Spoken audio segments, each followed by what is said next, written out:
ಓಂ ನಾರಾಯಣಾಯ ಪರಿಪೂರ್ಣಗುಣಾರ್ಣವಾಯ ವಿಶ್ವೋದಯ ಸ್ಥಿತಿಲಯೋನ್ನಿಯತಿಪ್ರದಾಯ ಜ್ಞಾನಪ್ರದಾಯ ವಿಬುಧಾಸುರಸೌಖ್ಯ ದುಃಖ ಸತ್ಕಾರಣಾಯ ವಿತತಾಯ ನಮೋ ನಮಸ್ತೆ. ಅಭ್ರಮಂ ಭಂಗರಹಿತಂ ಅಜಡಂ ವಿಮಲಂ ಸದಾ ಆನಂದತೀರ್ಥಮತುಲಂ ಭಜೆ ತಾಪತ್ರಯಾಪಹಂ. ಭವತಿ ಯದನುಭಾವಾದೇಡಮೂಕೋಪಿ ವಾಗ್ಮಿ ಜಡಮತಿರಪಿ ಜಂತುರ್ಜಾಯತೆ ಪ್ರಾಜ್ಞಮೌಲಿಃ. ಸಕಲವಚನಚೇತೋ ದೇವತಾ ಭಾರತೀ ಸಾ ಮಮ ವಚಸಿ ನಿಧತ್ತಾಂ ಸನ್ನಿಧಿಂ ಮಾನಸೇ. ಅಸ್ಮದ್ಗುರು ಸಮಾರಂಭಾಂ ಟೀಕಾಕೃತ್ಪಾದಮಧ್ಯಗಾಂ ಶ್ರೀಮದಾಚಾರ್ಯ ಪರ್ಯಂತಾಂ ವಂದೇ ಗುರು ಪರಂಪರಾ. ವಿದ್ಯಾಯಾಂ ವಿಬುಧಾಚಾರ್ಯ ವೇದಜ್ಞಾನಾಬ್ಧಿ ಚಂದಿರ ದುರ್ಮತಧ್ವಾಂತಮಾರ್ತಾಂಡ ಸತ್ಯಧ್ಯಾನ ಮುನಿಂ ಭಜೆ. ಪಂಚಾಶದ್ವರ್ಷಪರ್ಯಂತಂ ಸತತಂ ರಾಮಪೂಜಕಃ ಶ್ರೀ ಸತ್ಯಪ್ರಮೋದ ಗುರುರಾಟ್ ಭಾಸತಾಂ ನೋ ಹೃದಂಬರ. ಬಂಧುಸ್ತ್ವಂ ಗುರುರಿಷ್ಟದೈವತಮಿತಿ ತತ್ಪಾದಪಂಕೇರುಹಂ ಪ್ರಾಪ್ತಂ ಮಾಂ ಪರಿಪಾಲಯೇತಿ ಸತತಂ ಯಾಚೆ ನಿಬದ್ಧಾಂಜಲಿ. ಚಿತ್ತಂ ಮತ್ಗುಣದೋಷ ಚಿಂತನವಿದೋ ನೂನಂ ಮನಂ ಮಾಕೃತಾ ಶ್ರೀ ಸತ್ಯಾತ್ಮಗುರೋ ತ್ವದಂಗ್ರಿಯುಗಲಂ ಹಿತ್ವಾ ನಮೇ ಸತ್ಕೃತಿ. ಯೈರಹಂ ಶುಕವತ್ ಸಮ್ಯಕ್ ಶಿಕ್ಷಿತೋಸ್ಮಿ ಕೃಪಾಲುಭಿಃ ತಾನ್ ವಂದೇ ಧನುಪಾಚಾರ್ಯಾನ್ ತತ್ವಜ್ಞಾನಾರ್ಥಸಿದ್ಧ. ಶ್ರೀ ಗುರುಭ್ಯೋ ನಮಃ. ಹರಿ ಓಂ ಹರಿ ಓಂ ಹರಿ ಓಂ.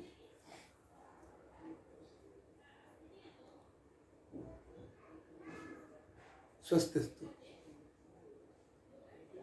ಅಶೇಷ ಸನ್ಮಂಗಲಾನಿ ಸಂತು. ಶ್ಲೋಕೇಕ ಶ್ರವಣ ಪಠನ ಮಾತ್ರೇಣ ವಕ್ತುಶ್ಚ ಶ್ರೋತॄಣಾಂ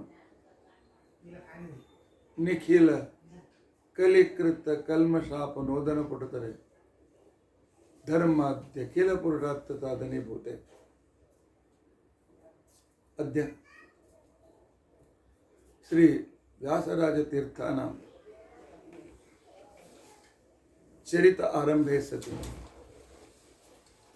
ಕಿಂಚಿತ್ ಪುರುಕಥಾನುವಾದ. ಹರಿ ಓಂ ಹರಿ ಓಂ ಹರಿ ಓಂ.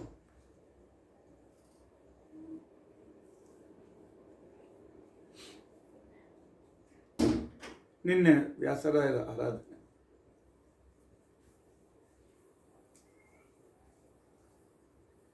ಆದರೆ ನಿನ್ನೆ ಬೆಳಗ್ಗೆ ವಾದರಾಶ್ರೀಪಾದಂಗಳವರ ಚರಿತ್ರೆ ಉಳಿದಿದ್ದರಿಂದಾಗಿ ನಿನ್ನೆ ದಿನ ನಾನು ವ್ಯಾಸರಾಯರ ಮಹಿಮೆಯನ್ನು ಹೇಳಲಿಕ್ಕಾಗಲಿಲ್ಲ.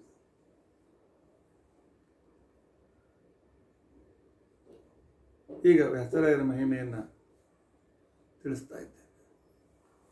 3 ದಿನ ಸತ್ಯಬೋಧರ ಚರಿತ್ರೆ, 2 ದಿವಸ ವಾದರಾಜರ ಚರಿತ್ರೆಯನ್ನು ನಾವು ಕೇಳಿದ್ದೇವೆ. ಎಂಥ ಮಹಾನುಭಾವರು, ಅದ್ಭುತ ತಪಸ್ವಿಗಳು, ಅಸೀಮಿತ ವಿದ್ವಾಂಸರು, ಶಾಪಾನುಗ್ರಹ ಸಮರ್ಥರು, ದೇಶ ಸೇವೆ, ದೇವ ಸೇವೆ, ದೇಶೋದ್ಧಾರ ಅದನ್ನೇ ತಮ್ಮ ವ್ರತವಾಗಿಟ್ಕೊಂಡಿರ್ತಕ್ಕಂಥವರು ಎಲ್ಲ ಮಹಾನುಭಾವರು. ವ್ಯಾಸರಾಯರು ವಾದರಾಜರು ಸಮಕಾಲೀನರು.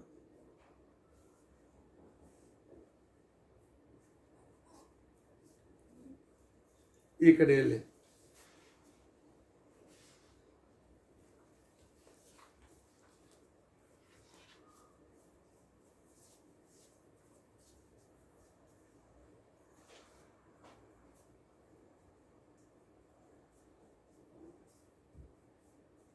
ಬ್ರಹ್ಮಣ್ಯ ತೀರ್ಥರು ಅಂತ ತಿಳ್ಕೊಂಡಂತ ಹೇಳಿ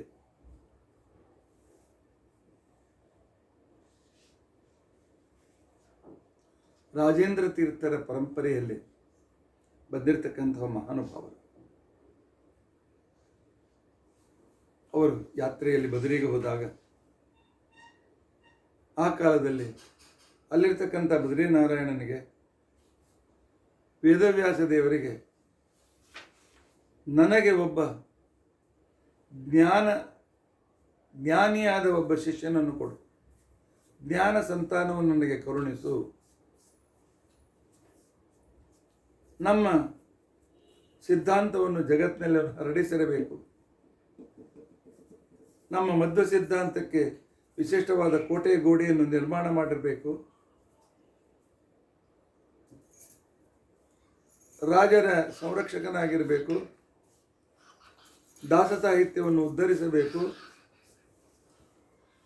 ಇಷ್ಟೆಲ್ಲ ಅನೇಕ ಬೇಡಿಕೆಗಳನ್ನು ಇಟ್ಟುಕೊಂಡು ಇಂತಹ ಪರಿಪೂರ್ಣನಾಗಿರ್ತಕ್ಕಂಥ ಒಬ್ಬ ಶಿಷ್ಯನನ್ನು ಕೊಡುವಂತ ತಿಳ್ಕೊಂಡು ಅಂತೇಳಿ ಪ್ರಾರ್ಥನೆ ಮಾಡಿದ್ದಾರೆ. ಬದ್ರಿನಾರಾಯಣನ ಬಲದಿಂದ ಕೆಳಗೆ ಬಿದ್ದು ನಿಮ್ಮ ಇಚ್ಛೆ ಪೂರೈಕೆ ಆಗ್ತದೆ ಅಂತ ತಿಳ್ಕೊಂಡು ಅಂತೇಳಿ ಸೂಚನೆ ಮಾಡಿದ್ದಾರೆ.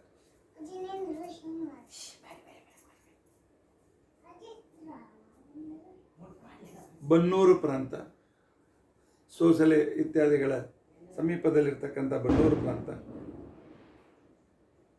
ಅಲ್ಲಿ ರಾಮಾಚಾರ್ಯ ಮತ್ತು ಲಕ್ಷ್ಮಮ್ಮ ಅಂತೇಳಿ ದಂಪತಿಗಳಿರ್ತಾ ಇದ್ದರು. ವ್ಯಾಸಯೋಗಿ ಚರಿತ್ರೆಯಲ್ಲಿ ಇವರ ಹೆಸರನ್ನು ಬಲ್ಲಣ ಸುಮತಿ ಸೀತಮ್ಮ ಅಂತ ಕೊಟ್ಟಿದ್ದಾರೆ. ಇಲ್ಲಿ ಎರಡು ಹೆಸರು ಇರಲಿಕ್ಕೆ ಸಾಧ್ಯತೆ ಇದೆ. ಉತ್ತಮ ಪುತ್ರ ಹುಟ್ಟಬೇಕು. ಕೇವಲ ನಮ್ಮನೆಯನ್ನು, ನಮ್ಮ ಕುಲವನ್ನು ಉದ್ಧಾರ ಮಾಡಬೇಕು ಅಂತಲ್ಲ, ಜಗತ್ತನ್ನು ಉದ್ಧಾರ ಮಾಡತಕ್ಕಂಥ ಒಬ್ಬ ಮಗ ನಮಗೆ ಬೇಕು ಅಂತ ಅನ್ನೋ ಕಳಕಳಿಯಿಂದ ದೇವರ ಸೇವೆಯನ್ನು ಮಾಡ್ತಾ ಇದ್ದಾರೆ. ಒಂದು ದಿವಸ ಸ್ವಪ್ನದಲ್ಲಿ ಅವರ ಕುಲದೇವತೆ ಬಂದು ಹೇಳ್ತಾರೆ, ನಿಮ್ಮ ಊರಿಗೆ ರಾಜೇಂದ್ರ ತೀರ್ಥರ ಪರಂಪರೆಯಲ್ಲಿ ಬಂದಿರತಕ್ಕಂಥ ಬ್ರಹ್ಮಣ್ಯ ತೀರ್ಥರು ಬರ್ತಾರೆ. ಆ ಬ್ರಹ್ಮಣ್ಯ ತೀರ್ಥರ ಸೇವೆಯನ್ನು ಮಾಡಿ ನಿಮ್ಮ ಇಚ್ಛೆ ಪೂರೈಕೆ ಆಗ್ತದೆ ಅಂತ ತಿಳ್ಕೊಂಡು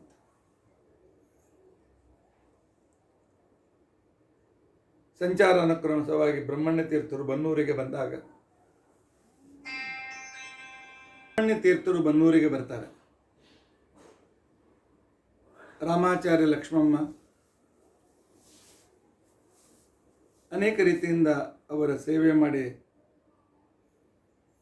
ಅವರ ಅನುಗ್ರಹಕ್ಕೆ ಪಾತ್ರರಾಗ್ತಾರೆ.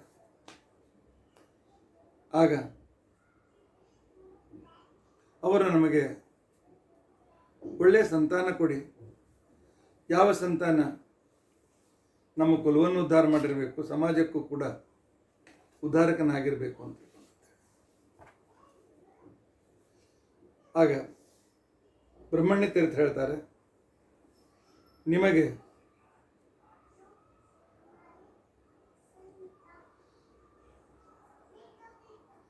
ಇಬ್ಬರು ಮಕ್ಕಳಾಗ್ತಾರೆ. ಪ್ರಥಮ ಪುತ್ರನನ್ನು ನಮಗೆ ಕೊಡಿ ಅಂತ ತಿಳ್ಕೊಂಡು ಅದಕ್ಕೆ ಅವರು ಒಪ್ತಾರೆ. ಅಷ್ಟರಲ್ಲಿ ರಾಮಾಚಾರ್ಯರಿಗೆ ಬಹಳ ಅತ್ಯವಸ್ಥ ರೋಗ ಬರ್ತದೆ. ಇನ್ನೇನಪ್ಪ ಪ್ರಾಣ ಹೋಗಬೇಕು. ಲಕ್ಷ್ಮಮ್ಮ ವಿಚಾರ ಮಾಡ್ತಾಳೆ, ಮಕ್ಕಳಾಗ್ತಾರೆ, ಇಬ್ಬರು ಮಕ್ಕಳಾಗ್ತಾರೆ ಅಂತ ಗುರುಗಳ ಆಶೀರ್ವಾದ ಮಾಡಿದ್ದಾರೆ. ಆದರೆ ಈಗ ನಮ್ಮ ಪತಿ ಅತ್ಯವಸ್ಥನಾಗಿದ್ದಾನೆ, ಹೇಗೆ ಏನು ಅಂಥೇಳಿ ಬ್ರಹ್ಮಣ್ಯ ತೀರ್ಥ ಗುರುಭ್ಯೋ ನಮಃ, ಬ್ರಹ್ಮಣ್ಯ ತೀರ್ಥ ಗುರುಭ್ಯೋ ನಮಃ ಅಂಥೇಳಿ ಜಪ ಮಾಡಲಿಕ್ಕೆ ಪ್ರಾರಂಭ ಮಾಡಿದ್ದಾರೆ. ಬ್ರಹ್ಮಣ್ಯ ತೀರ್ಥರ ಮಹಿಮೆ ಅಪಮೃತ್ಯುವಿನಿಂದ ರಾಮಾಚಾರ್ಯರು ಉಳಿದಿದ್ದಾರೆ. ಆನಂತರ ಅವರಲ್ಲಿ 1447 ಪ್ರಭವನಾಮ ಸಂವತ್ಸರ ವೈಶಾಖ ಶುಕ್ಲ ಸಪ್ತಮಿಯ ದಿವಸ ವ್ಯಾಸರಾಯರು ಅವತರಿಸಿದ್ದಾರೆ. ಮೊದಲೇ ಬ್ರಹ್ಮಣ್ಯ ತೀರ್ಥರು ಬಂಗಾರದ ಹರಿವಾಣವನ್ನು ಕಳಿಸಿದ್ರು. ಮಗುವಿಗೆ ಭೂಮಿ ಸ್ಪರ್ಶವಾಗದಂತೆ ತೆಗೆದುಕೊಂಡು ಬನ್ನಿ ಅಂತ ತಿಳ್ಕೊಂಡಂತೆ. ಮಗು ಹುಟ್ಟಿ 4 ಛೇದನವಾದ ಮೇಲೆ ರಾಮಾಚಾರ್ಯರು ಜಾತಕರ್ಮ ಮಾಡಿ ಆ ಮಗುವನ್ನು ಬಂಗಾರದ ಹರಿವಾಣ ಪಾತ್ರದಲ್ಲಿ ಬ್ರಹ್ಮಣ್ಯ ತೀರ್ಥರ ಮಠಕ್ಕೆ ಕಳಿಸಿದ್ದಾರೆ. ಹುಟ್ಟಿದಾಗಲೇ ತೇಜಸ್ವಿಯಾಗಿರ್ತಕ್ಕಂಥ ಮಗು. ಅದಕ್ಕೆ ಯೋಗ್ಯ ಚಿಕಿತ್ಸೆಗಳನ್ನು ಮಾಡಿ ಆಚಾರ್ಯರು ಬ್ರಹ್ಮಣ್ಯ ತೀರ್ಥರು ಅವನಿಗೆ ಯತಿರಾಜ ಅಂತ ತಿಳ್ಕೊಂಡಂತೇಳಿ ಹೆಸರನ್ನು ಇಟ್ಟಿದ್ದಾರೆ. ಮುಂದೆ ಯತಿಗಳ ರಾಜನಾಗ್ತಾನೆ ಅನ್ನೋ ಒಂದು ವೈಶಿಷ್ಟ್ಯ. ಹೀಗಿರುವಾಗ ಯತಿರಾಜ ಬೆಳೀತಾ ಇದ್ದಾನೆ. 5ನೇ ವಯಸ್ಸಿಗೇನೆ ಉಪನಯನ ಮಾಡಿದ್ದಾರೆ. ಅಷ್ಟಲ್ಲಿ ರಾಮಾಚಾರ್ಯನಿಗೆ 2ನೇ ಮಗು ಹುಟ್ಟಿದೆ. 7ನೇ ವಯಸ್ಸಿನಲ್ಲಿ ಸನ್ಯಾಸಾಶ್ರಮವನ್ನು ಕೊಟ್ಟು ವ್ಯಾಸರಾಜ ಅಂತ ತಿಳ್ಕೊಂಡಂತೇಳಿ ನಾಮಕರಣವನ್ನು ಮಾಡಿ ಆರಂಭಿಕ ಸಕಲ ಪಾಠಗಳನ್ನು ಹೇಳಿದ್ದಾರೆ. ಕುಶಾಗ್ರಮತಿಯಾದ ವ್ಯಾಸರಾಜರು, ವ್ಯಾಸತೀರ್ಥರು ಎಲ್ಲ ವಿದ್ಯೆಗಳನ್ನು ಬಹಳ ಬೇಗನೆ ಗ್ರಹಣ ಮಾಡಿದ್ದಾರೆ. ಈ ವ್ಯಕ್ತಿ ಜಗದೇಕ ಶ್ರೇಷ್ಠ ವಿದ್ವಾಂಸನಾಗಬೇಕು ಅಂತಿಕೊಂಡಂತ ಬಯಕೆಯಿಂದ ಬ್ರಹ್ಮಣ್ಯ ತೀರ್ಥರು ವ್ಯಾಸರಾಜರನ್ನು, ಅವಾಗಿನ್ನು ವ್ಯಾಸತೀರ್ಥರಿದ್ದರು, ಅವರು ಶ್ರೀಪಾದರಾಜರ ಹತ್ತಿರ ಕೊಟ್ಟಿದ್ದಾರೆ.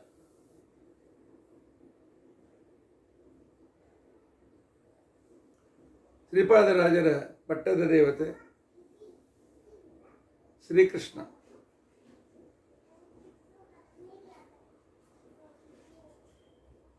ಶ್ರೀಪಾದರಾಜರು ಕೆಲವು ಸಲ ತಮ್ಮ ಈ ಶಿಷ್ಯ ವ್ಯಾಸತೀರ್ಥರಿಗೆ ನಿರ್ಮಾಲ್ಯ ವಿಸರ್ಜನೆ ಮಾಡುವಂತೇಳಿ ದೇವರಿಗೆ ಹೇಳ್ತಾ ಇದ್ರು. ಇವರು ನಿರ್ಮಾಲ್ಯ ವಿಸರ್ಜನೆ ಮಾಡ್ತಾ ಇರುವಾಗ ಇವರ ಭಕ್ತಿಯಿಂದ ಆ ಗೋಪಾಲಕೃಷ್ಣ, ರುಕ್ಮಿಣಿ ಸತ್ತಮಾಗಿರ್ತಕ್ಕಂಥ ಗೋಪಾಲಕೃಷ್ಣ ಕುಣಿಲಿಕ್ಕೆ ಪ್ರಾರಂಭ ಮಾಡಿದ್ದಾನೆ. ಅವನು ಕುಣಿಯೋದನ್ನು ನೋಡಿ ವ್ಯಾಸತೀರ್ಥರಿಗೆ ಇನ್ನೂ ಉತ್ಸಾಹ ಬಂತು. ಅಲ್ಲೇ ಇರ್ತಕ್ಕಂಥ ಶಾಲಿಗ್ರಾಮದ 2 ಶಾಲಿಗ್ರಾಮ ತೆಗೆದುಕೊಂಡು ಚಳ್ಳಮ್ಮ ಬಾರಿಸುತ್ತಾ ಹಾಡ್ತಾ ಇದ್ದಾರೆ. ಭಗವಂತ ಕುಣಿತಾ ಇದ್ದಾನೆ. ಒಂದು ಪ್ರತಿಮೆ ಸಜೀವವಾಗಿ ಕುಣಿತದೆ ಅಂದಾಗ ಇವರ ಮಹಿಮೆ ಎಷ್ಟಿರಬೇಕು ಅಂತ ಅನ್ನೋದನ್ನು ಕಲ್ಪನೆ ಮಾಡಿಕೊಂಡೆ. ಇದನ್ನು ದೂರದಲ್ಲಿ ನೋಡಿರ್ತಕ್ಕಂತಹ ಕೆಲವು ಶಿಷ್ಯರು ಶ್ರೀಪಾದರಾಜರಿಗೆ ತಕರಾರು ಮಾಡಿದ್ದಾರೆ. ಶಾಲಿಗ್ರಾಮದ ಚಳ್ಳಮ ಬಾರಿಸ್ತಾ ಇದ್ದಾನೆ. ಜ್ಞಾನ ದೃಷ್ಟಿಯಿಂದ ನೋಡಿ ಶ್ರೀಪಾದರಾಜರು ಅವರನ್ನು ಹಾಗೆ ಬಿಟ್ಬಿಡಿ ಅಂತ ತಿಳ್ಕೊಂಡಂತಾರೆ. ಅವತ್ತಿನ ದಿವಸ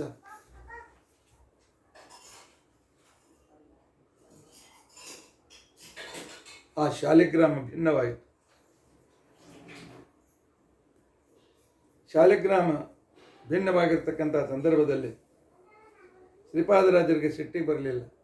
ಪರಮಾತ್ಮನನ್ನು ಕುಣಿಸಿದ ಮಹಾನುಭಾವರು ಇವರು ಅಂತ ತಿಳ್ಕೊಂಡಂತೇಳಿ ಭಿನ್ನವಾದ ಶಾಲಿಗ್ರಾಮದ 2 ಸುದರ್ಶನ ಭಾಗಗಳನ್ನು ವ್ಯಾಸರಾಜರಿಗೆ ಕೊಟ್ಟು ಇಟ್ಟುಕೊಂಡು ಪೂಜೆ ಮಾಡಿ ಅಂತ ತಿಳ್ಕೊಂಡಂತ ವ್ಯಾಸತೀರ್ಥರು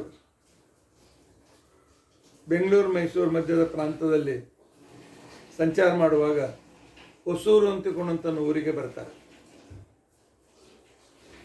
ಆ ಹೊಸೂರಿನಲ್ಲಿ ಗ್ರಾಮ ದೇವತೆ ಹೊಸೂರಮ್ಮ ಅಂತ ತಿಳ್ಕೊಂಡಂತ ಹೇಳಿ ಆ ದೇವತೆಯ ಮೂರ್ತಿ ಪ್ರತಿಷ್ಠಾಪನೆ ಮಾಡುವಾಗ ಯೋಗ್ಯ ರೀತಿಯಾಗಿರ್ತಕ್ಕಂಥ ಕಣ್ಣುಗಳ ಅನುಕೂಲತೆ ಮೂರ್ತಿಕಾರನಿಗಾಗಲಿಲ್ಲ.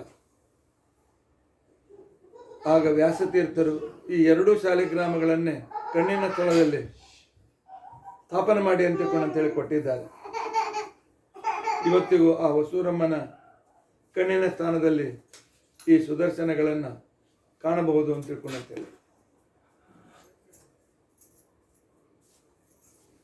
ಇಂತಹ ವ್ಯಾಸರಾಯರು ಶ್ರೀಪಾದರಾಜರ ಹತ್ತಿರ ವಿಶೇಷವಾಗಿರ್ತಕ್ಕಂಥ ರೀತಿಯಲ್ಲಿ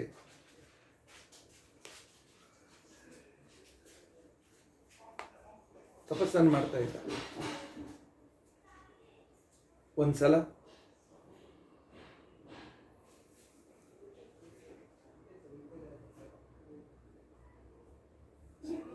ಶ್ರೀಪಾದರಾಜರು ಮುಳುಬಾಗಿಲಿನಲ್ಲಿದ್ದುಕೊಂಡು ವಿಶೇಷವಾದ ರೀತಿ ಪಾಠ ಪ್ರವಚನ ಮಾಡ್ತಾ ಇರುವಾಗ ವ್ಯಾಸರಾಯರು ಸಮೀಪದಲ್ಲಿ ಗುಡ್ಡ ಇದೆ, ಆ ಗುಡ್ಡದ ಒಂದು ಗುಹೆಯಲ್ಲಿ ಹೋಗಿ ಕೂತ್ಕೊಂಡು ಯಾವಾಗಲೂ ಜಪ ಮಾಡಬೇಕು, ಏಕಾಂತ ಬೇಕು ಅಂತ ತಿಳ್ಕೊಂಡಂತೇಳಿ. ಒಂದು ದಿವಸ ಸಾಯಂಕಾಲ ಆದರೂ ಬರಲಿಲ್ಲ. ಶಿಷ್ಯರನ್ನು ಕಳಿಸ್ತಾರೆ, ಹೋಗಿ ವ್ಯಾಸತೀರ್ಥರನ್ನು ಕರೆದುಕೊಂಡು ಬನ್ನಿ ಅಂತ ತಿಳ್ಕೊಂಡು. ವ್ಯಾಸತೀರ್ಥರು ಕರೀಲಿಕ್ಕೆ ಹೋದ ಶಿಷ್ಯರು ಗಾಬರಿಯಾಗಿ ಓಡಿ ಬಂದು ಹೇಳ್ತಾರೆ, ವ್ಯಾಸತೀರ್ಥರನ್ನ ಒಂದು ಹಾವು ಸುತ್ತಿಕೊಂಡಿದೆ, ಮೇಲೆ ಹೆಡೆಯನ್ನು ಹೀಗೆ ತಲೆ ಮೇಲೆ ಹಿಡಿದಿದೆ, ಅದನ್ನು ನೋಡಿ ಗಾಬರಿಯಾಗಿ ಓಡಿ ಬಂದೆವು ಅಂತ ತಿಳ್ಕೊಂಡಂತೆ. ಕತ್ತಲಾಗಿತ್ತು, ಆದರೂ ಶ್ರೀಪಾದರಾಜರು ಹೋಗಿ ದೂರದಿಂದ ನೋಡಿದ್ದಾರೆ. ಕಣ್ಣೀರಲ್ಲಿ ಆನಂದ ಬಾಷ್ಪ ಬಂತು. ನಮ್ಮ ಮಠದ ಮೂಲ ಗುರುಗಳು, ಯಾಕೆ ಪದ್ಮನಾಭ ತೀರ್ಥರ ಮಠವೇ ಮುಂದೆ ಶ್ರೀಪಾದರಾಜ ಪೀಠ ಮಠ ಅಂತ ಪ್ರಸಿದ್ಧವಾಗ್ತದೆ. ಪದ್ಮನಾಭ ತೀರ್ಥರು ವ್ಯಾಸರಾಯರ ಮೇಲೆ ವಿಶೇಷ ಅನುಗ್ರಹವನ್ನು ಮಾಡಿದ್ದಾರೆ ಅಂತ ತಿಳ್ಕೊಂಡಂತೇಳಿ ಹೇಳಿ ಅವ್ರು ಬರ್ತಾರೆ, ಬನ್ನಿ ವಾಪಸ್ ತಗೊಂಡೋಣ ಅಂತ ತಿಳ್ಕೊಂಡು ಬಂದ್ಬಿಟ್ಟಿದ್ದಾರೆ. ಇದೇ ವೇಳೆಯಲ್ಲಿ ಬ್ರಹ್ಮಣ್ಯ ತೀರ್ಥರು ವೃಂದಾವನಸ್ಥರಾದರಿಂದಾಗಿ ವ್ಯಾಸತೀರ್ಥರು ಆ ಪೀಠದ ಮೇಲೆ ಸರ್ವಜ್ಞ ಪೀಠದಲ್ಲಿ ವಿರಾಜಮಾನರಾಗಿದ್ದಾರೆ. ಆ ನಂತರ ಶ್ರೀಪಾದರಾಜರು ವಿಜಯನಗರದ ಹುಕ್ಕಬುಕ್ಕರ ಗುರುಗಳು. ಗುರು ಶಿಷ್ಯರು ವಿಜಯನಗರಕ್ಕೆ ಬಂದಾಗ ರಾಜರು ಅವರಿಬ್ಬರನ್ನ ಸಿಂಹಾಸನದ ಮೇಲೆ ಕೂಡಿಸಿ ನವರತ್ನಗಳಿಂದ ಅಭಿಷೇಕ ಮಾಡಿದ್ದಾರೆ. ಆನಂತರ ವ್ಯಾಸರಾಜರು ಶ್ರೀಪಾದರಾಜರು ಸಂಚಾರದಲ್ಲಿರುವಾಗ ಉತ್ತರಾದ ಮಠದ ರಘುನಾಥ ತೀರ್ಥರ ಭೇಟಿಯಾಗ್ತಾರೆ. ಆಗ ತಮ್ಮ ಗುರುಗಳು ಹೇಳುವ ಪಾಠಗಳನ್ನೆಲ್ಲ ನೋಟ್ಸ್ ಸಂಗ್ರಹ ಮಾಡಿ ಅದ್ವೈತ ಮತದ ಸಕಲ ವಿಚಾರಗಳನ್ನು ವಿಮರ್ಶೆ ಮಾಡತಕ್ಕಂತಹ ಯುಕ್ತಿಗಳನ್ನು ಒಂದು ಕಡೆಗೆ ಸಂಗ್ರಹ ಮಾಡಿದ್ರು.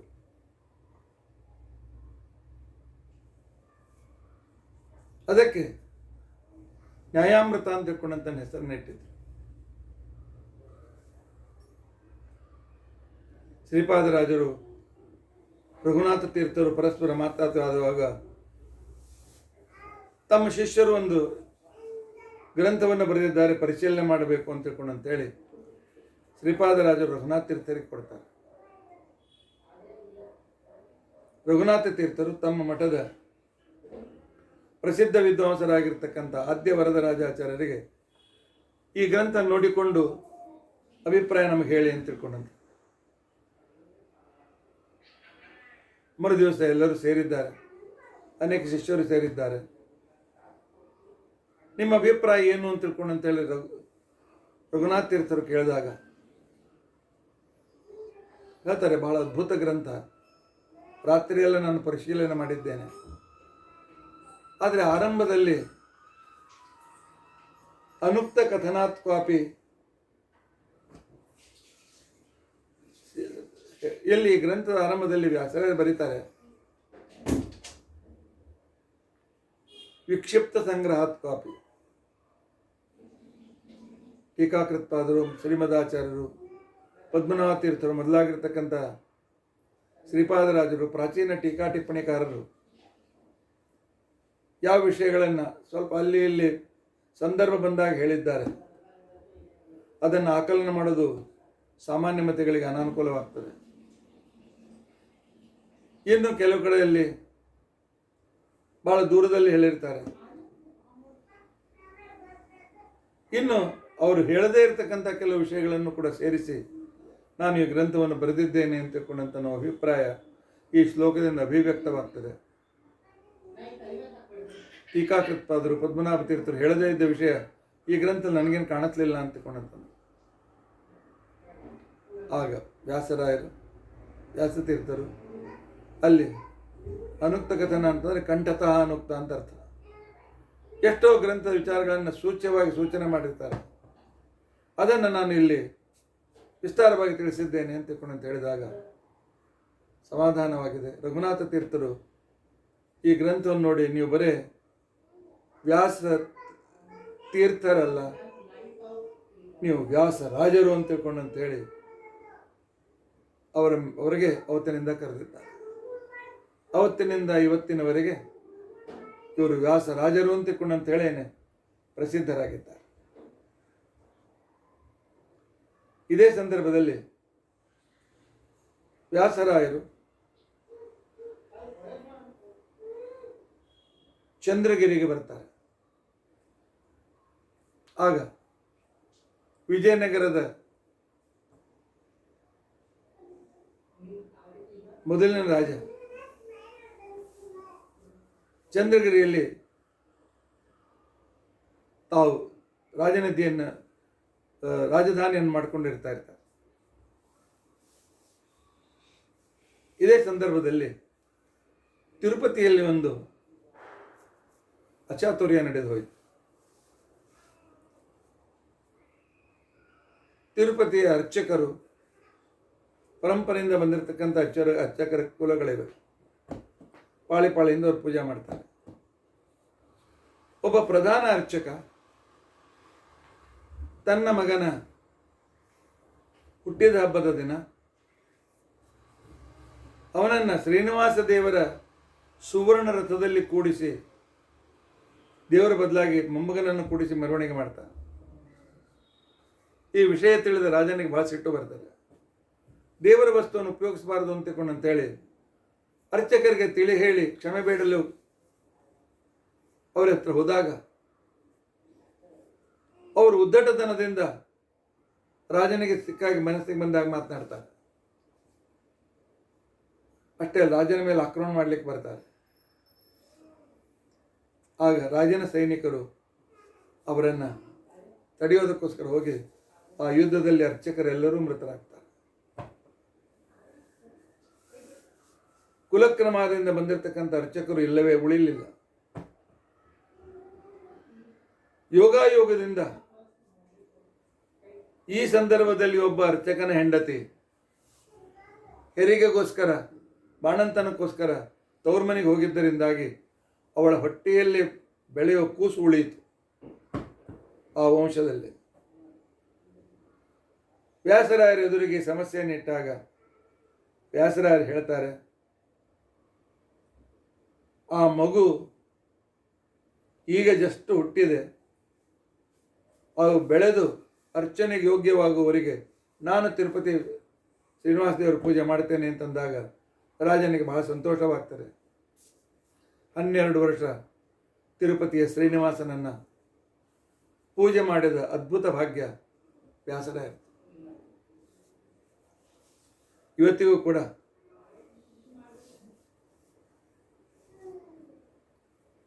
ಸ್ವಾಮಿ ಪುಷ್ಕರಣಿ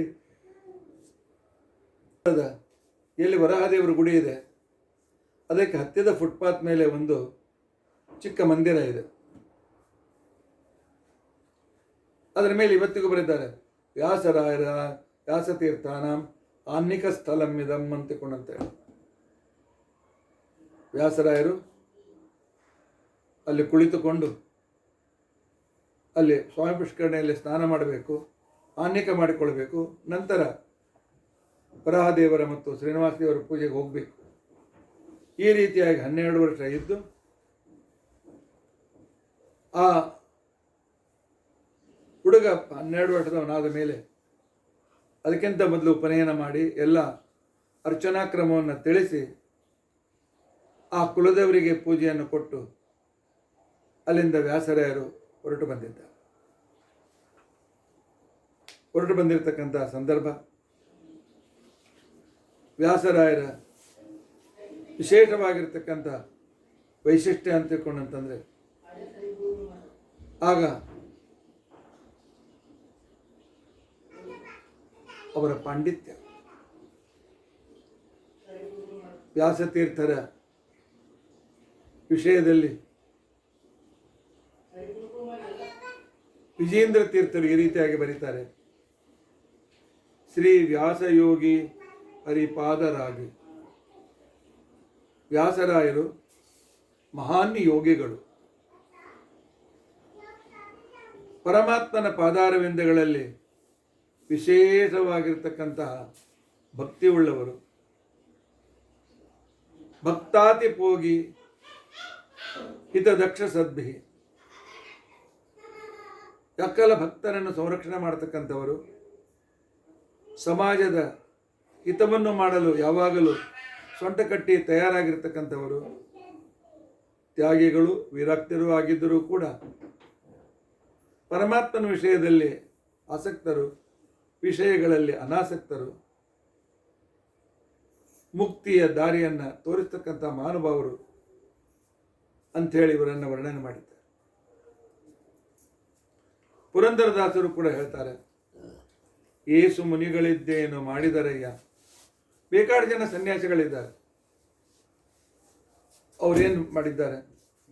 ಆದರೆ ಸಂಪೂರ್ಣ ಮಧ್ವಮತವನ್ನು ಉದ್ಧಾರ ಮಾಡಿರ್ತಕ್ಕಂಥವರು ಟೀಕಾಕೃತ್ಪಾದರ ನಂತರ ಈ ವ್ಯಾಸರಾಯರೇ. ವ್ಯಾಸಮುನಿತ ಮಧ್ವಮತವನ್ನು ಉದ್ಧರಿಸಿದ ಇದರದಾವನು ನಿನಗೀ ಧರೆಯೊಳು. ಎಲ್ಲ ವ್ಯಾಸರಾಯರೇ, ನಿಮ್ಮ ಸಮಾನರು ಈ ಭೂಮಿಯಲ್ಲಿ ಯಾರಿದ್ದಾರೆ? ಪದುಮನಾಭನ ದಾಸ ಪರಮೋಲ್ಲಾಸ. ಪರಮಾತ್ಮನ ದಾಸರು ಆನಂದದಿಂದ ಯುಕ್ತರಾಗಿರ್ತಕ್ಕಂಥ ನಿಮ್ಮ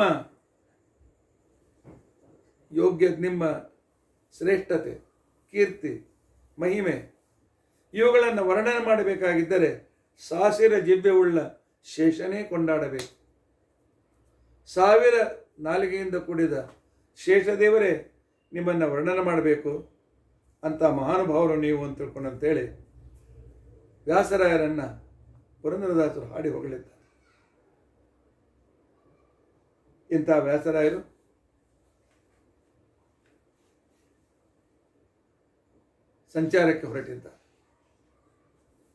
ಸಂಚಾರಕ್ಕೆ ಹೊರಟಿರ್ತಕ್ಕಂಥ ಸಂದರ್ಭದಲ್ಲಿ ಇವರ ಮಹಿಮೆಯನ್ನು ಕೇಳಿ ಆಗ ದಿಲ್ಲಿಯಲ್ಲಿ ಬೆಹಲೂಲ್ ಲೋಧಿ ಅಂತ ತಿಳ್ಕೊಂಡು ಲೋಧಿ ವಂಶದ ರಾಜ್ಯವನ್ನು ಆಳ್ತಾ ಇದ್ದ. ಇವರ ಮಹಿಮೆಯನ್ನು ಕೇಳಿ ಶರಣಾಗತನಾಗಿ ಬಂದು ನಮ್ಮ ಮೇಲೆ ಅನುಗ್ರಹ ಮಾಡಬೇಕು ಅಂತ ತಿಳ್ಕೊಂಡು ಅಂತೇಳಿ ಕೇಳ್ಕೊಂಡಿದ್ದ. ಅಲ್ಲಿಂದ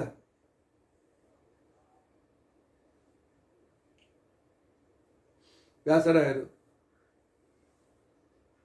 ಜಗನ್ನಾಥಪುರಿಗೆ ಬಂದಿದ್ದಾರೆ. ಅಲ್ಲಿ ಪಕ್ಷಧರ ಮಿಶ್ರ ಅಂತ ತಿಳ್ಕೊಂಡು ಅಂತೇಳಿ ನವೀನ ನೈಯಾಯಿಕ, ಅವನಿಗೆ ಪಕ್ಷಧರ ಮಿಶ್ರ ಅಂತ ತಿಳ್ಕೊಂಡು ಅಂತೇಳಿ ಹೆಸರು. ಅವನಿಗೆ ಒಂದು ವಿಷಯ ಕೊಟ್ಟರೆ ಸಾಕು, 15 ದಿನ ಕೋಟಿ ಕರ್ಮ ಮಾಡಿ ಅದರ ಬಗ್ಗೆ ವಿವರಣೆ ಮಾಡ್ತಕ್ಕಂಥ ಅದ್ಭುತ ಪಾಂಡಿತ್ಯ ಇತ್ತು. ಹೀಗಾಗಿ ಎಲ್ಲ ವಾದಿಗಳು ಅವನಿಗೆ ಸೋಲ್ಬೇಕು. ಎಲ್ಲರೂ ಶರಣಾಗತರಾಗ್ತಾ ಇದ್ರು. ಪಕ್ಷಧರ ಮಿಶ್ರನ ಜೊತೆಗೆ ವ್ಯಾಸರಾಜರ ವಾಕ್ಯಾರ್ಥವಾಗಿರ್ತಕ್ಕಂಥ ಸಂದರ್ಭದಲ್ಲಿ ಜಗತ್ತಿನಲ್ಲಿ ಎಲ್ಲರನ್ನೂ ಕೆಲವೇ ನಿಮಿಷದಲ್ಲಿ ತನ್ನ ಪರಿಷ್ಕಾರಗಳಿಂದ ಬಾಯಿ ಬಂದ್ ಮಾಡಲಿಕ್ಕೆ ಅಂತ ಪಕ್ಷಧರ ಮಿಶ್ರ ಅವನು ಮಾಡಿದ ಎಲ್ಲ ಪರಿಷ್ಕಾರಗಳಿಗೂ ಪ್ರತ್ಯುತ್ತರವನ್ನು ವ್ಯಾಸರಾಯರು ಕೊಡ್ತಾ ಇದ್ದರೆ ಕೊನೆಗೆ ಪಕ್ಷಧರ ಮಿಶ್ರ ಸೋಲನ್ನು ಒಪ್ಪಿಕೊಂಡಿದ್ದಾನೆ. ಸೋಲನ್ನು ಒಪ್ಪಿಕೊಂಡು ಅವರ ಗುರುಗಳಾದ ಶ್ರೀಪಾದರಾಜರ ಮುಂದೆ ಹೇಳ್ತಾನೆ, ಶ್ರೀಪಾದರಾಜರೇ, ನಿಮ್ಮ ಶಿಷ್ಯ ಬಹಳ ಅದ್ಭುತ. ಯದಧೀತಂ, ನಾನು ಎಷ್ಟು ಶಾಸ್ತ್ರ ಓದಿದ್ದೇನೆ ಎಲ್ಲವನ್ನೂ ಓದಿದ್ದಾರೆ ವ್ಯಾಸರಾಜ. ಎನ್ನಾಧೀತಂ, ಯಾವುದನ್ನು ನಾನು ಓದಲಿಕ್ಕಾಗಿಲ್ಲ ಅದನ್ನು ಕೂಡ ಓದಿದ್ದಾರೆ ಇವರು. ನಾನು ತಿಳ್ಕೊಂಡಿದ್ದೆ ಈ ಪಕ್ಷಧರನಿಗೆ ಎದುರು ನಿಂತುಕೊಂಡು ಮಾತನಾಡುವ ಪಂಡಿತರು ಜಗತ್ತಿನಲ್ಲಿ ಇಲ್ಲ ಅಂತ ತಿಳ್ಕೊಂಡಂತೆ. ಆದರೆ ಈ ನವೀನ ವ್ಯಾಸ, ಅವತ್ತು ವೇದವ್ಯಾಸರು, ಇವತ್ತು ನವೀನ ವ್ಯಾಸರು, ಈ ಹೊಸ ವ್ಯಾಸರು ನನ್ನ ಪ್ರತಿಪಕ್ಷಗಳಾಗಿ ನಿಂತುಕೊಂಡು ನನಗೆ ಪರಾಜಯವನ್ನು ಮಾಡಿಸಿದ್ದಾರೆ. ಇಂಥ ಅದ್ಭುತ ವ್ಯಕ್ತಿ, ಬಹಳ ಶ್ರೇಷ್ಠ ವ್ಯಕ್ತಿ ಅಂತಕೊಂಡಂತೆ ಹೇಳ್ತಾರೆ.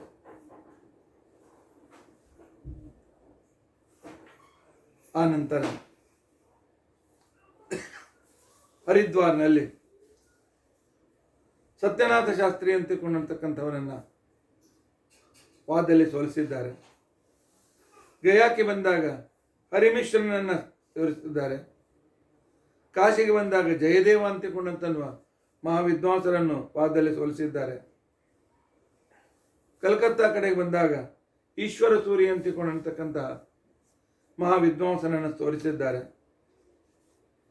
ಆ ನಂತರ ಕುಂಭಕೋಣಕ್ಕೆ ಬಂದಾಗ ಇವರ ಪಾಂಡಿತ್ಯವನ್ನು ನೋಡಿ ಹೆಚ್ಚಿನ ವಿದ್ಯೆಯನ್ನು ಪಡೆಯಬೇಕು ಅಂತೇಳಿ ವಿಜೇಂದ್ರರು ಇವರ ಶಿಷ್ಯರಾಗ್ತಾರೆ.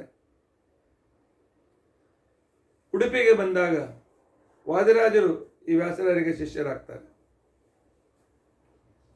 ತಿರುಪತಿಗೆ ಬಂದಾಗ ಶ್ರೀನಿವಾಸಾಚಾರ್ಯರು ಅಂತೇಳಿ ನಂತರ ಅವರ ಉತ್ತರಾಧಿಕಾರಿ ಆಗ್ತಾರೆ, ಅವರವರ ಶಿಷ್ಯರಾಗ್ತಾರೆ.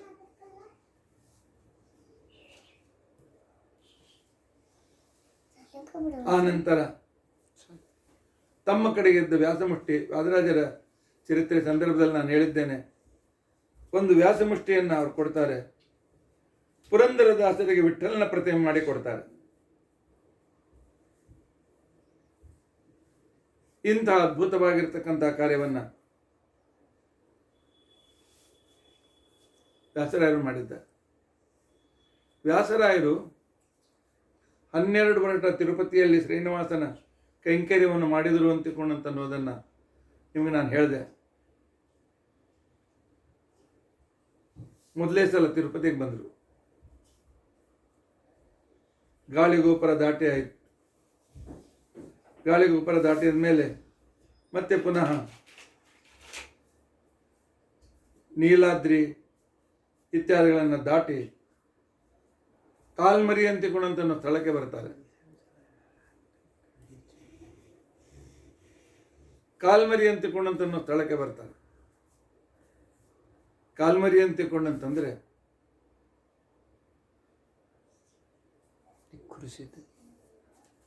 ಕಾಲ್ಮರಿ ಅಂತಿಕೊಂಡಂತ ಸ್ಥಳ ಅದು ಏನಂತಂದ್ರೆ, ಯಾವುದನ್ನು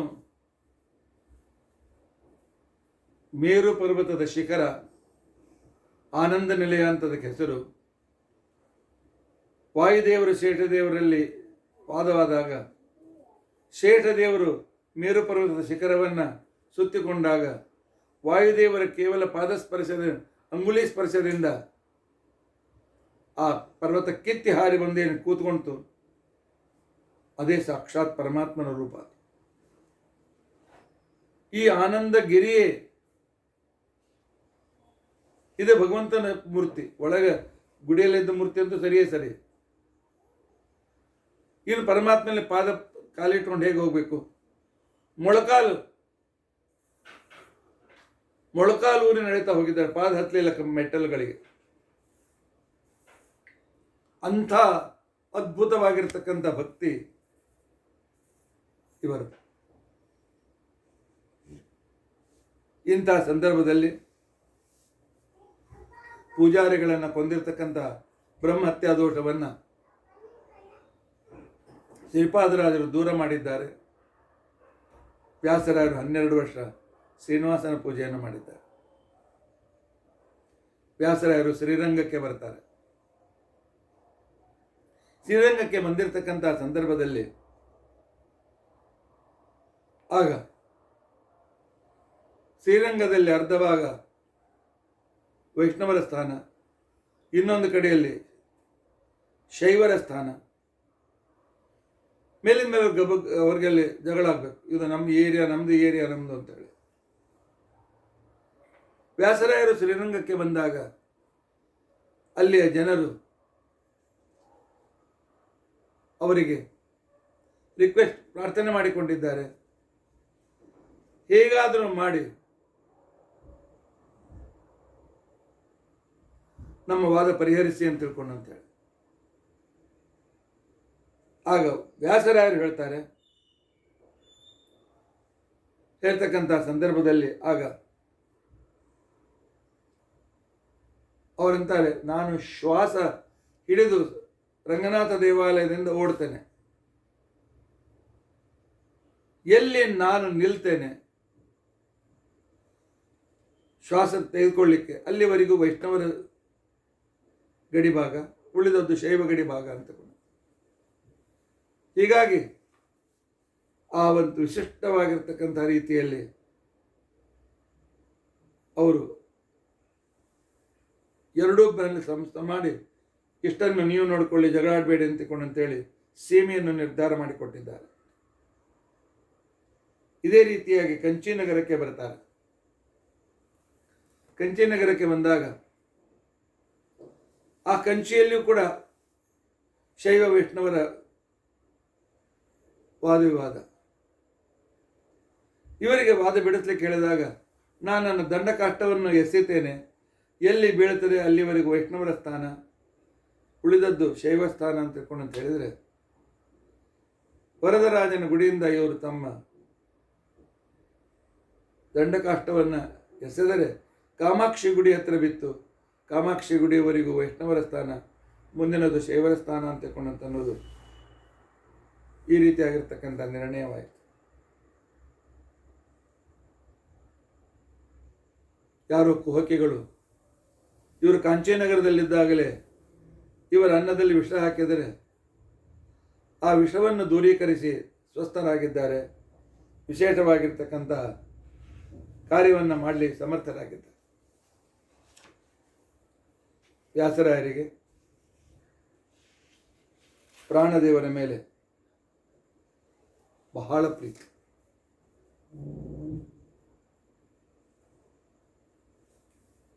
ನವೃಂದಾವನದ ಹತ್ತಿರ ಹಂಪಿಯಲ್ಲಿ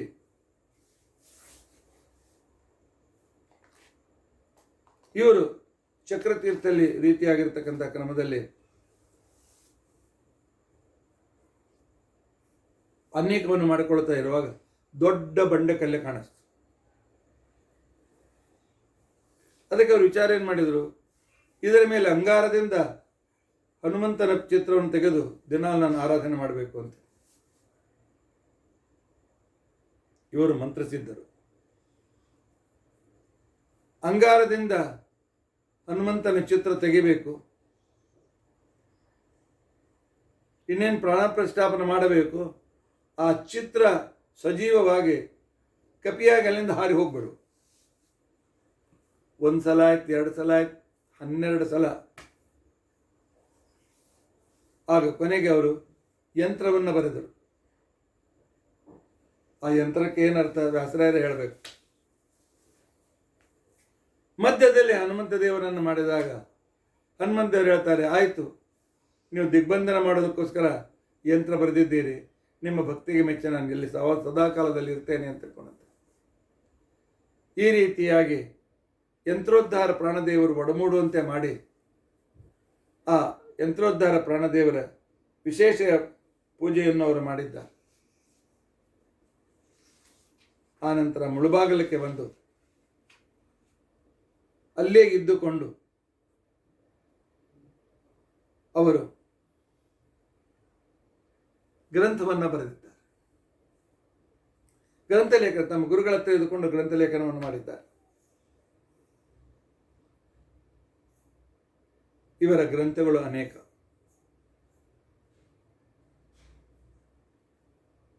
ಆದರೆ ಆ ಗ್ರಂಥದ ವೈಶಿಷ್ಟ್ಯ ನಮ್ಮಂಥ ಸಾಮಾನ್ಯ ವ್ಯಕ್ತಿಗಳು ಅದನ್ನು ತಿಳಿದುಕೊಳ್ಳಲಿಕ್ಕೆ ಸಾಧ್ಯವೇ ಇಲ್ಲ. ಅಂಥ ಅದ್ಭುತವಾಗಿರ್ತಕ್ಕಂತಹ ಇವರ ಶೈಲಿ. ನ್ಯಾಯಾಮೃತ ಅಂತ ತಿಳ್ಕೊಂಡಂತ ಗ್ರಂಥವನ್ನು ಬರೆದಿದ್ದಾರೆ.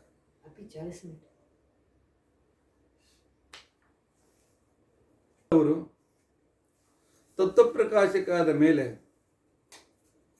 ಬಹಳ ಅದ್ಭುತವಾಗಿರ್ತಕ್ಕಂಥ ಒಂದು ಗ್ರಂಥವನ್ನು ಬರೆದಿದ್ದಾರೆ. ಅದಕ್ಕೆ ಅವರು ಚಂದ್ರಿಕಾ ಅಂತ ಹೇಳಿ ಹೆಸರನ್ನು ಇಟ್ಟಿದ್ದಾರೆ. ತತ್ವಪ್ರಕಾಶಿಕ ವ್ಯಾಖ್ಯಾನ ಚಂದ್ರಿಕಾ ಅಂತ ತಿಳ್ಕೊಂಡಂತೆ ಅದಕ್ಕೆ ಹೆಸರು. ತಾತ್ಪರ್ಯ ಚಂದ್ರಿಕಾ ಅಂತ ಅದಕ್ಕೆ ಹೆಸರಿಟ್ಟಿದೆ. ಸಂಪೂರ್ಣ ಮೀಮಾಂಸಾ ಶಾಸ್ತ್ರವನ್ನು ಇಟ್ಟುಕೊಂಡು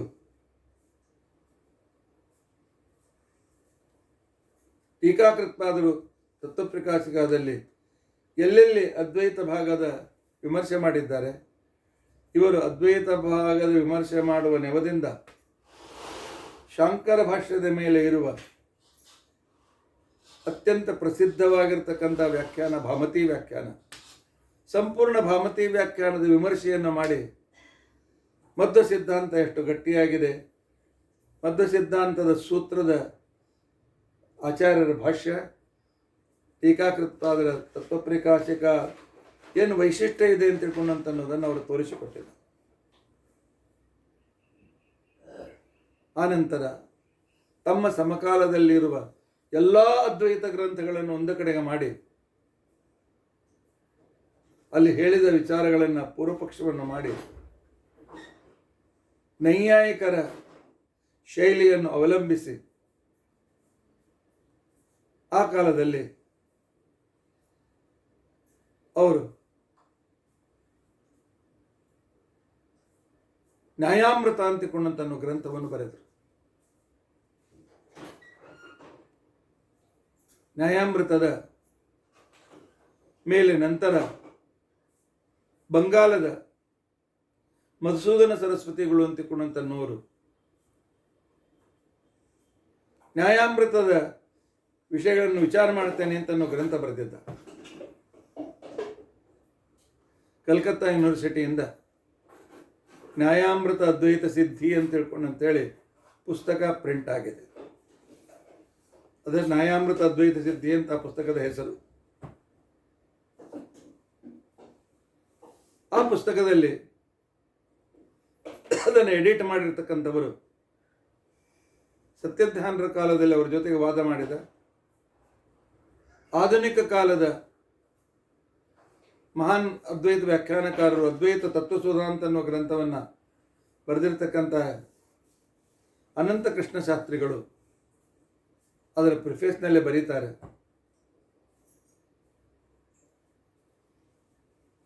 ವ್ಯಾಸರಾಯರು ನಮ್ಮ ದ್ವೈತ ಮತ ಖಂಡನ ಮಾಡಿದ್ದಾರೆ, ನಮಗೆ ಅಸಮಾಧಾನದ ಸಂಗತಿ. ಆದರೆ ಅವರು ಪೂರ್ವಪಕ್ಷವಾಗಿ ತೆಗೆದುಕೊಳ್ಳುವಾಗ ಎಷ್ಟೆಷ್ಟು ಅದ್ವೈತ ಗ್ರಂಥಗಳಿದ್ದು ಅವುಗಳನ್ನೆಲ್ಲ ಒಂದೇ ಕಡೆಗೆ ಮಾಡಿ ಕ್ರಮವಾಗಿ ಅದನ್ನು ಪೂರ್ವಪಕ್ಷ ಮಾಡಿಕೊಂಡಿದ್ದಾರೆ. ಅದ್ವೈತ ಮತ ಅಂದರೆ ಏನು, ಅದ್ವೈತ ಮತ ವಾದ ಹೇಗೆ, ವಾದಶೈಲಿ ಹೇಗಿರಬೇಕು, ಅದ್ವೈತಗಳು ಯಾವ ರೀತಿಯಾಗಿ ವಾದ ಮಾಡಬೇಕು ಅಂತ ಅನ್ನೋದನ್ನು ವ್ಯಾಸರಾಯರು ನಮಗೆ ಕಲಿಸಿಕೊಟ್ಟಿದ್ದಾರೆ. ವಯಂ ಅಧಮರಣಾಹ ತೇಷಾಂ, ನಾವು ಅವರಿಗೆ ಕೃತಜ್ಞರು ಅಂತೇಳಿ ಅನಂತಕೃಷ್ಣ ಶಾಸ್ತ್ರಿಗಳಂಥ ಮಹಾನುಭಾವರು, ಮಹಾನ್ ವಿದ್ವಾಂಸರು 18 ಸಲ ಸತ್ಯಧ್ಯಾನರ ಜೊತೆ ವಾದವಿವಾದ ಮಾಡಿ ಅವರ ಶಿಷ್ಯತ್ವವನ್ನು ಗ್ರಹಿಸಿ ಅವರ ಮೇಲೆ ಪರಮಭಕ್ತಿಯನ್ನು ಮಾಡತಕ್ಕಂಥ ಅನಂತಕೃಷ್ಣ ಶಾಸ್ತ್ರಿಗಳು ಈ ಮಾತನ್ನು ಬರೀತಾರೆ. ಮೀಮಾಂಸಾ ಶಾಸ್ತ್ರವನ್ನು ಇಟ್ಟುಕೊಂಡು ಬ್ರಹ್ಮಸೂತ್ರ ತಾತ್ಪರ್ಯ ಚಂದ್ರಿಕಾ ಬರೆದರೆ, ತಾರ್ಕಿಕರ ವಾದ ಸರಣಿಯನ್ನು ಇಟ್ಟುಕೊಂಡು ನ್ಯಾಯಾಮೃತ ಬರೆದರು. ಆ ನಂತರ ತರ್ಕಶಾಸ್ತ್ರದಲ್ಲಿರುವ ನ್ಯೂನತೆಗಳನ್ನು ತೋರಿಸುವುದಕ್ಕೋಸ್ಕರ ತರ್ಕ ತಾಂಡವ ಅಂತ ತಿಳ್ಕೊಂಡಂತ ಇನ್ನೊಂದು ಗ್ರಂಥ ಬರೀತಾರೆ. ನೈಯಾಯಿಕರ ಎಲ್ಲೆಲ್ಲಿ ತಪ್ಪುಗಳಿರೋದನ್ನು ತೋರಿಸಿಕೊಡ್ತಾನೆ. ಆ ಗ್ರಂಥ ನೋಡಿ ನೈಯಾಯಿಕರಿಗೆ ಅಸಮಾಧಾನವಾಯಿತು, ನಮ್ಮನ್ನು ಖಂಡನ ಮಾಡಿದ್ರಲ್ಲ ಅಂತೇಳಿ ಅವರು ಉದ್ಗಾರ ತೆಗಿತಾರೆ. ನಯಾಮೃತ ಬರೆದಾಗ ನಾವು ಸಂತುಷ್ಟರಾಗಿದ್ದೆವು. ನಮ್ಮ ವಾದ ಶೈಲಿಯನ್ನು ಇಟ್ಟುಕೊಂಡು ವ್ಯಾಸರಾಯರು ಅದ್ವೈತ ಮತ್ತು ವಿಮರ್ಶೆ ಮಾಡಿದ್ದಾರೆ ಅಂತ ತಿಳ್ಕೊಂಡಂತೇಳಿ. ಆದರೆ ತರ್ಕತಾಂಡವ ಬರೆದು ನಮ್ಮನ್ನು ಖಂಡನ ಮಾಡಿಬಿಟ್ರು. ನ್ಯಾಯಾಮೃತೇನ ಸಂಪಾದಿತ ಕೀರ್ತಿ ತರ್ಕ ತಾಂಡವೇನ ವಿಲೋಪಿತ ಅಂತ ತಿಳ್ಕೊಂಡು ಅಂತ ಹೇಳಿ ಬರೀತಾರೆ. ನಾವು ಹೊಗಳ್ತಿದ್ದೀವಿ ಇವರನ್ನು ನ್ಯಾಯಾಮೃತ ಆದಮೇಲೆ, ತರ್ಕತಾಂಡವ ಬರೆದ ಮೇಲೆ ನಾವು ಅಪಮಾನಿತರಾಗಿದ್ದೇವೆ, ಇನ್ಯಾಕೆ ಹೊಗಳ್ತೇವೆ ಇವರನ್ನು ಅಂತ ತಿಳ್ಕೊಂಡಂತಾರೆ. ಈ ಮೂರು ಗ್ರಂಥಗಳು ವ್ಯಾಸತ್ರಯಿ. ಇವುಗಳನ್ನು ಅಭ್ಯಾಸ ಮಾಡದೇ ಇದ್ದರೆ ಯಾವನು ವಿದ್ವಾಂಸ ಅಂತ ಅನಿಸ್ಕೊಳ್ಳೋದಿಲ್ಲ, ಜಗತ್ತಿನಲ್ಲಿ ಯಾವನು ಪಂಡಿತ ಅಂತ ತಿಳ್ಕೊಂಡಂತೆ ಅನಿಸ್ಕೊಳ್ಳೋದಿಲ್ಲ. ಆ ನಂತರ ಮಾಯಾವಾದ ಖಂಡನ, ಮಿಥ್ಯಾತ್ವ ಅನುಮಾನ ಖಂಡನ, ಉಪಾಧಿ ಖಂಡನ, ತತ್ವ ವಿವೇಕ, 4 ಗ್ರಂಥಗಳ ಮೇಲೆ ಮಂದಾರ ಮಂಜರಿ ಅಂತ ತಿಳ್ಕೊಂಡಂತ ಹೇಳಿ, ಮಂದಾರ ಅಂತ ತಿಳ್ಕೊಂಡಂತಂದರೆ ದೇವಲೋಕದ ಪಾರಿಜಾತ, ಅದರ ಮಂಜರಿ ಹೂಗೊಂಚಲು ಅಂತನ್ನೋ ಅರ್ಥದಲ್ಲಿ ಬಹಳ ಅದ್ಭುತವಾದ ಕ್ರಮದಲ್ಲಿ ಮಾಯಾವಾದ ಖಂಡನ, ಮಿಥ್ಯಾತ್ವಾನುಮಾನ ಖಂಡನ, ಉಪಾಧಿ ಖಂಡನಗಳಿಗೆ ಮಂದಾರ ಮಂಜರಿ ಅಂತ ಗ್ರಂಥವನ್ನು ಬರೆದು ನಮ್ಮ ಮೇಲೆ ವಿಶೇಷ ಅನುಗ್ರಹವನ್ನು ಮಾಡಿದ್ದ. ಆ ನಂತರ ಭೇದದ ಮೇಲೆ ವಿಮರ್ಶೆ ಮಾಡಿರ್ತಕ್ಕಂಥವರ ಅವರನ್ನು ಸೋಲಿಸುವುದಕ್ಕೋಸ್ಕರ ಭೇದೋಜ್ಜೀವನ ಅಂತ ತಿಳ್ಕೊಂಡಂತ ಹೇಳಿ ಒಂದು ವಿಶೇಷವಾಗಿರ್ತಕ್ಕಂತಹ ಗ್ರಂಥವನ್ನು ಬರೆದಿದ್ದಾರೆ.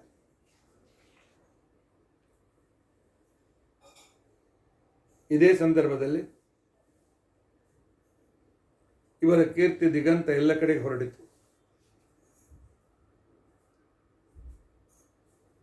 ವಿಜಯನಗರದ ಸಮೀಪದಲ್ಲಿರುವಾಗ ಆಗ ಇಮ್ಮಡಿ ನರಸಿಂಹ ಅಂತ ತಿಳ್ಕೊಂಡಂತ ಹೇಳಿ ಒಬ್ಬ ರಾಜನು ಭಾಳ ಸಣ್ಣ ವಯಸ್ಸಿನಲ್ಲಿ ಮರಣದ ಸಂದರ್ಭ ಬಂತು.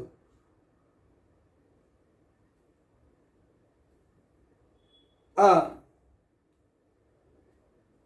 ಸಂದರ್ಭದಲ್ಲಿ ಅವನ ಮಗ ಕೃಷ್ಣದೇವರಾಯ ಬಹಳ ಸಣ್ಣವನಿದ್ದ.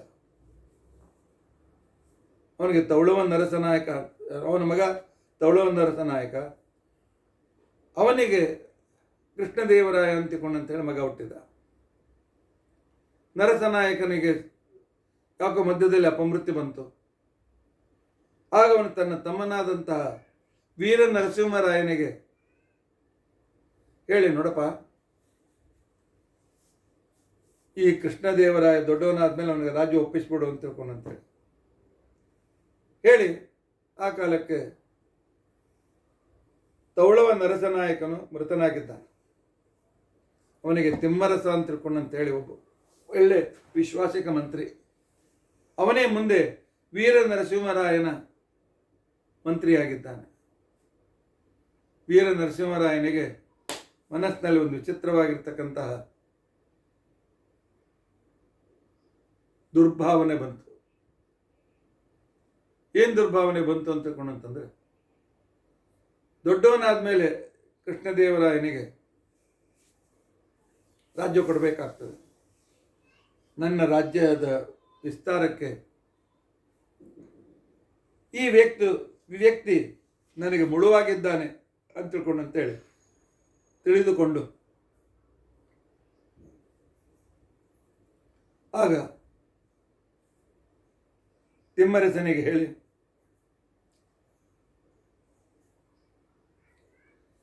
ಕೊಲೆಗಡಕರನ್ನು ಕಳಿಸಿ ಇವನನ್ನು ಕೊಲ್ಲಿಸಬೇಕು ಅಂತ ತಿಳ್ಕೊಂಡಂತ ಹೇಳಿ ನಿರ್ಣಯ ಮಾಡಿ